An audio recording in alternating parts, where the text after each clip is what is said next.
Events असतात ना ते खूप वेगवेगळे असतात. नाटकाला वेगळे असते आणि लावणीचा कार्यक्रम असतो ना तेव्हा वेगळे असते. नाटक म्हटलं की ते तुम्ही त्यांना स्टँडर्ड सगळं सगळं सगळं सगळं आणि लावण्यवती म्हटलं किंवा लावणीचा कार्यक्रम म्हटलं की होईल ना रे, करतील ना आपला. अजूनही लावण्यवतीला बाया आल्या, तमाशातल्या बाया आल्या असं काहीतरी कानावर येतं. अजून आता जे काही लावण्या डीजेवर चाललेल्या आहेत ते तेवढ्यापर्यंतच राहूया, पण खरी लावणी ही ढोलकी, टाळ, पायपेटी शिवाय लावणी नाहीये. गवळण बघायला मिळेल, वारी बघायला मिळेल, लावणी बघायला, शक्ती तुरा बघायला मिळेल, अगदी सगळं बघायला.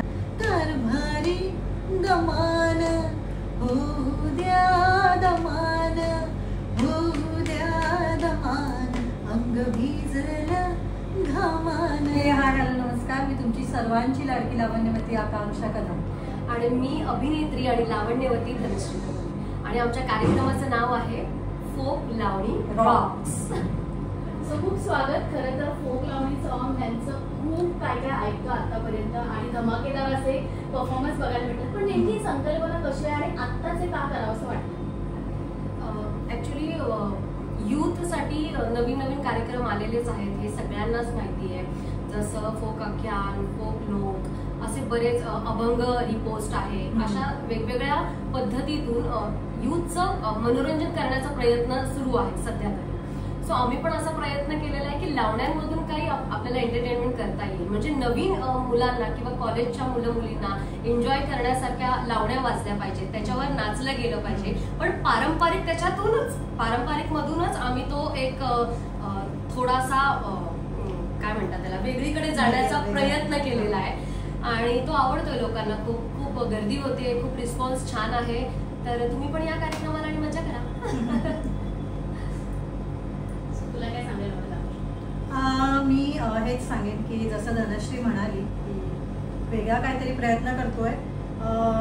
लावणी म्हटलं की आजकाल जे काय आपण बघतोय तर ते न दाखवता आम्ही बाज तोच ठेवून त्याच्यात वेगळं काय करता येईल किंवा जसं धनश्री म्हणाली आजच्या यूथला कसं आपल्याकडे वळवता येईल, तर त्यांचं थोडंसं त्या यूथला काय आता असं आवडतं, नवीन काय आवडतं त्याचा थोडासा विचार करून आम्ही त्यात काहीतरी, जसं तुम्ही रॉक्स हे जे टायटलला शेवटी आहे तर ते रॉक्स सुद्धा आपल्या कार्यक्रमात बघायला मिळतं. लावण्यांमध्येच बघायला मिळतं, पण तो बाज न सोडता किंवा ती जी एक छोटीशी आणि जी थीनशी लाईन असते जी वल्गॅरिटीकडे वळत नाही, तर बोल्ड वाटली पाहिजे परफॉर्मन्स आपला किंवा शो म्हणा किंवा जो काय आपण अटायर आपण करतो तो नेहमी आपला बोल्ड असावा, वल्गर नसावा, हे माझं नेहमी सांगणं आहे. आणि तोच विचार करून आम्ही ह्या कार्यक्रमाची निर्मिती स्मितारी प्रोडक्शनने केलेली आहे. आणि जसं प्रत्येक शो वेगवेगळ्या पद्धतीने करतो, जसा आमचा लावणीचा कार्यक्रम आहे, जसं आमचा दुसरा एक लावणीचा पाहुणं जरा जपून कार्यक्रम आहे, तसाच हा कार्यक्रम फक्त लावणी न घेता त्यात आम्ही फोक सुद्धा टाकलेला आहे, रॉक सुद्धा आहे आणि त्या तिन्ही गोष्टींचा एवढा छान असा संगम केलेला आहे. तोच आहे लावणीचा आमचा फोक लावणी रॉक्स. आणि लावणी म्हटलं ना की प्रत्येक कलाकाराचा किंवा प्रेक्षकांचा एक बघण्याचा दृष्टिकोन वेगळा असतो. तो शब्द ऐकला की असं वाटतं की आता इथे फक्त टाळ्याने शिकतो, पण लावणीतून देखील आपण बरंच काही सांगता येतं, शिकता येतं. सो ह्याच्यात काय असं बघण्यासारखं आणि सांगण्यासारखं आहे की हा उद्देश आहे आमचा हे करण्याचा. उद्देश असाच आहे की आता नवीन मुलींना लावणी नक्की काय आहे हे माहिती नाही. सो मग आम्हाला असं वाटतंय की निदान त्यांच्या कलेने जर आम्ही घेऊन लावणी काय आहे हे सांगण्याचा प्रयत्न केला तर निदान ते आमच्याकडे अट्रॅक्ट होतील किंवा त्यांना आवड निर्माण होईल लावणीची. सो इतकाच आमचा प्रयत्न आहे, कारण आम्हाला लावणी महाराष्ट्रात काय फक्त पूर्ण कानाकोपऱ्यात पोहोचवायची आहे. तो आमचा निर्मळ आणि निखळ प्रयत्न सुरू आहे.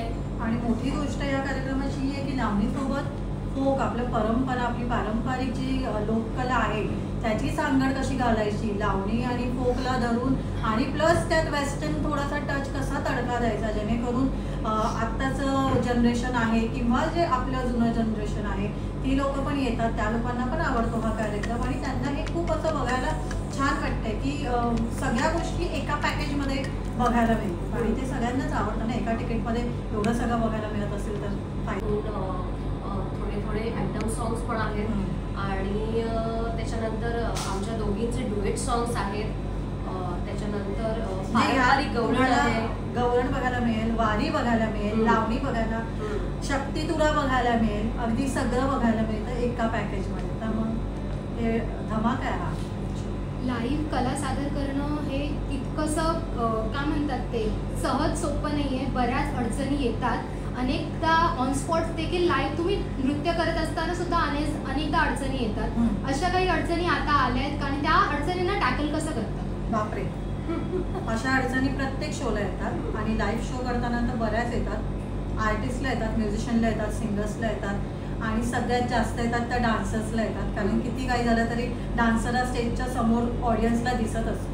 त्यामुळे अशा गोष्टी खूप येतात. आता हे सगळे आमचा हा टोटल ग्रुप जो आहे, म्युझिशियनचा म्हणा, सिंगर्स म्हणा, हे सगळे नवीन आहेत आणि इथे असं झालं की परफॉर्मर जे आहोत आम्ही सगळे सिनियर आहोत. तर आमच्यावर ॲक्च्युली मोठी जबाबदारी आहे की त्या मुलांना सांभाळून कसं घ्यायचं.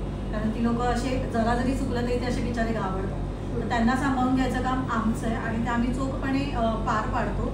तर हे तर अनुभव सगळ्यांना येत असतात. म्हणजे तिकडे मी आता असं म्हणते, पण नवीन काय आणि जुनं काय अशातलं नाही आहे. जुनी लोकं सुद्धा लाईव्ह करताना चुकतात किंवा आम्ही स्वतःसुद्धा आम्ही फंबल होतो किंवा चुकतो. पण त्याच्यावर मात करून आपण परफॉर्मन्स पुढे देणं हा अनुभवाचे बोल आहेत ना. तर आपण जसं आपलं लाईफ ह्याच्यामध्ये या करिअरमध्ये घालवतो तसं आपल्याला अनुभव येत जातो आणि त्याच्यावर मात करणं आपण आपोआप शिकत जातो. तुमचं असं कोणी गुरु आहे का, म्हणजे लावणी इंडस्ट्रीमध्ये ज्यांच्याकडे पाहून तुम्हाला पॉझिटिव्हिटी येते आणि तिथून सुरुवात केली, असं काही आहे? मी तर आकांक्षालाच बघते लहानपणापासून. त्याच्यानंतर मायाताई आहेत, मायाताईंना बघत आले. त्याच्यानंतर माझी फेवरेट म्हणशील तर मग संध्या, आणि तिचे डान्स बघून किंवा मग मी तसा करण्याचा प्रयत्न करते. कारण एक वेगळं काही स्टाईल बघायला मिळते ऑडियन्सला, असा मी नेहमी प्रयत्न करत असते. कारण आपण वेगवेगळ्या गाण्यांमधून जर वेगवेगळा प्रेझेंट दाखवला ना त्या गाण्यांमध्ये, तर एक मजा येते बघायला पण आणि आपल्याला करायला पण, असं मला नेहमीच वाटतं. त्याच्यामुळे माझे प्रत्येक गाण्याचे पॅटर्न्स असतात ना डान्सचे, ते वेगवेगळे असतात आणि मग करायला पण मजा येते. माझा विचार आला तर माझं गुरु नाही, मी स्वतःला एकलव्य म्हणते आणि म्हणून माझ्या डॉक्युमेंटरी पण आलेली एकलव्य नावाची. कारण मी पण मला कोणी प्रशिक्षण दिलं नाही लावणीचं.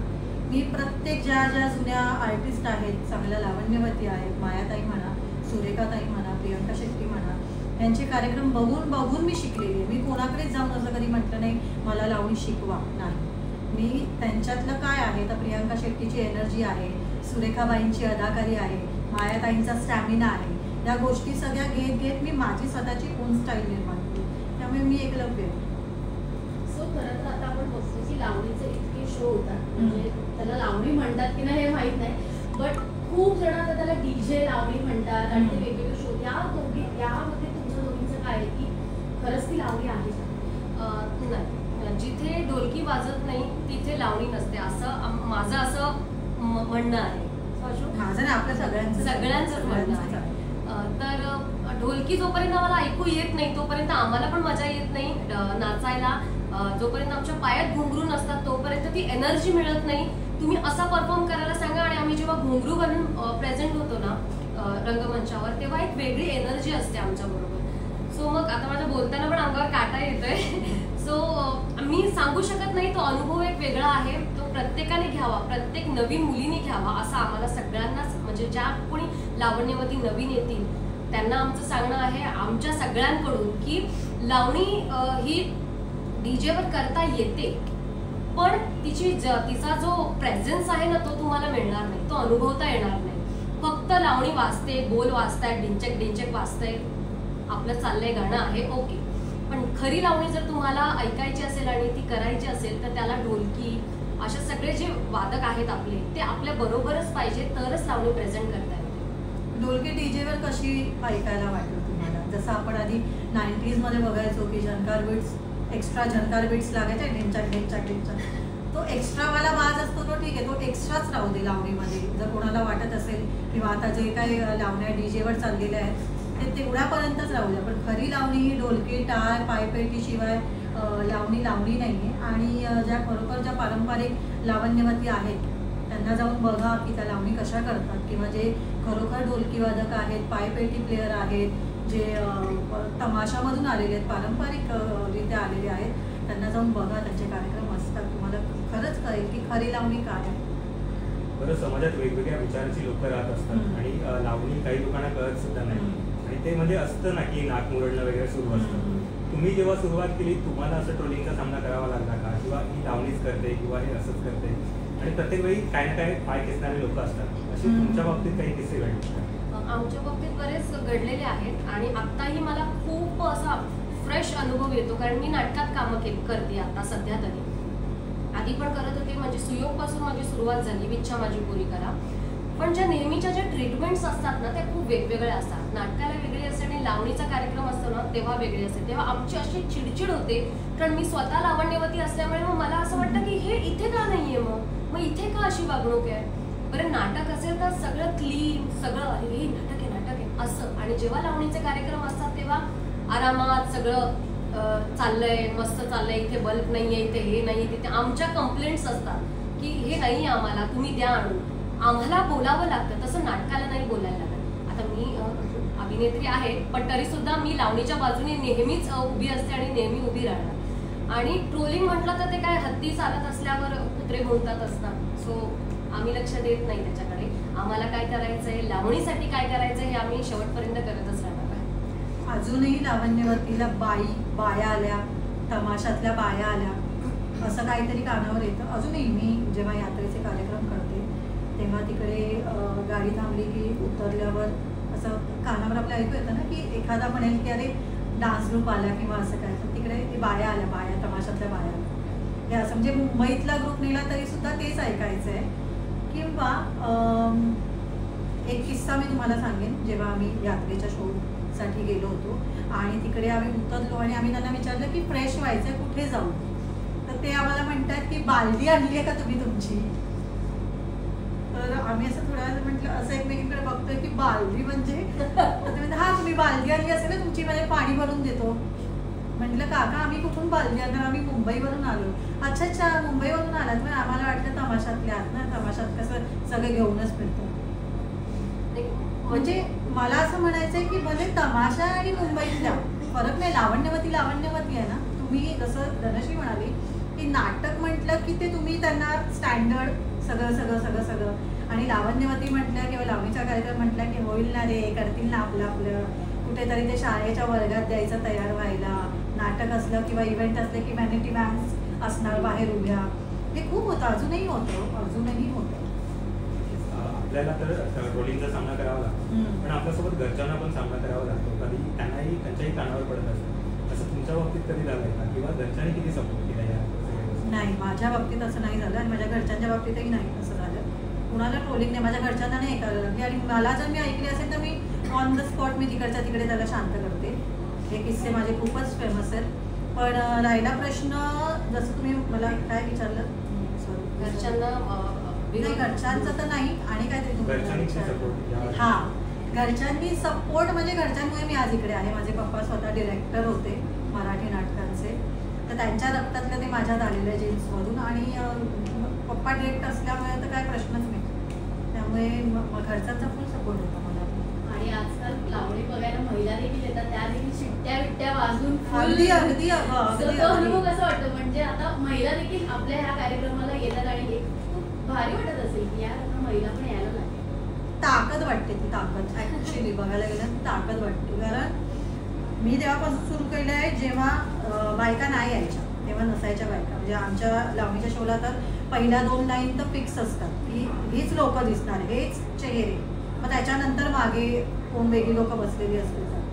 पण हळूहळू ना सखी कला मंच म्हणा किंवा आणखी लोकमत सखी काय आहेत ते, ह्या लोकांनी काय केलं ना की आणि सुरेखाबाईंच्या शो पासून ती सुरुवात झाली की बायकांसाठी स्पेशल लावणीचे कार्यक्रम. का तर तेव्हा बायका यायला घाबरायच्या पुरुषांसोबत, पुरुषाचे हल्लागुल्ला करतात, मग बायका कशा करणार. मग बायकांच्या मनात इच्छा असून पण त्या करू शकत नव्हत्या. मग ते हळूहळू बायकांसाठी स्पेशली शो लागत आले. मग मी आता जेव्हा स्पेशली लेडीजसाठी शो करते तेव्हा तुला फोटो वाटेल, मग त्या हातात गजरे बांधून येतात, प्रत्येकीच्या हातात गजरा, शेती वाजवतात तर शिट्ट्या घेऊन येतात, मोठ्या शिट्ट्या घेऊन येतात आणि काय काय गिफ्ट्स घेऊन येतात की आम्हाला हे करायचं होतं कधीपासून, आत्ता तो चान्स मिळाला आणि तो सोडणार नाही. जे प्रत्येकीमध्ये एक लावण्यवती दडलेली आहे, प्रत्येक स्त्रीमध्ये, मग ती नॉर्मल असो किंवा ती सेलिब्रिटी असो किंवा ती कोणीही असो, तिच्यामध्ये एक लावण्यवती दडलेली. प्रत्येकीला वाटतं ना नाचावं, प्रत्येकीला वाटतं अदा करावं, कुठेही करा तुम्ही, तुमच्या बेडरूममध्ये करा, बाथरूममध्ये करा. आज आपणही बोलतो की मी बाथरूम सिंगर आहे, मला असं गाता येत नाही, पण मी बाथरूम सिंगर आहे, मी माझ्या बाथरूममध्ये गातो. तसंच प्रत्येक बाईमध्ये एक लावण्यवती दडलेली, प्रत्येक स्त्रीला आज लावणी करायची आहे, नाचायचं आहे. आणि मी माझ्या शोमध्ये नेहमी सांगते की तुम्ही मन खोलून करा, जे तुम्हाला करायची इच्छा आहे ती मनाने करा आणि तेव्हाच्या तेव्हा करा, की पुढे जाऊन तुम्ही पश्चाताप करू नका की मला काही करायचं राहिलं. जे वाटेल ते करा. बरं, लाईव्ह सिंगिंग देखील तुम्ही खूप छान करता, अगदी लावणी गाता खूप ऑन स्टेज, आणि हा एक वेगळाच म्हणजे खूप कमी बघायला मिळतो. एक छोटासा त्याच्यातला नजराना आता आमच्यासाठी. बापरे, अरे बापरे, गायला नका लावले. Okay fine. माझी जी सगळ्यांना आवडती लावणी आहे, ज्या लावणीमुळे मी घराघरात पोचले आणि आकांक्षा कदमचा द आकांक्षा कदम झाली, तीच लावणी मी गाईन. कारभारी दमान होऊ द्या दमान, कारभारी दमान होऊ द्या दमान, होऊ द्या दमान, अंग भिजलं घामान, होऊ द्या दमान, अंग भिजलं घामान. आई आणि प्रेक्षकांना काय सांगायला जाता दे धनश्री.